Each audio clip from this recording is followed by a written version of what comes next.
Hello everyone, I'm Pauline, a dietitian from the National Healthcare Group Polyclinics. Today, we are going to show you how to make simple and tasty recipes with everyday ingredients just under 30 minutes. And we hope that these quick-to-prepare meals can help you achieve your health goals. Today, we'll be cooking herb-infused salmon.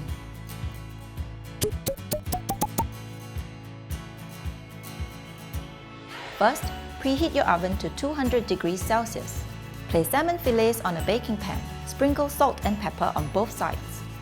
Create your herb infusion by mixing 1 tablespoon of olive oil, half a teaspoon each of dried thyme, oregano, basil, and parsley, and the juice of half a lemon in a small bowl.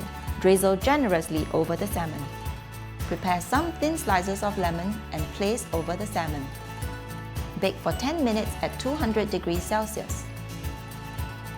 When ready, garnish the dish with chopped fresh parsley and serve.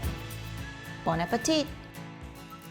We hope you enjoyed this cooking demo on healthy and delicious quick-to-prepare meals. If you'd like to download the recipes, please click on the link or scan the QR code.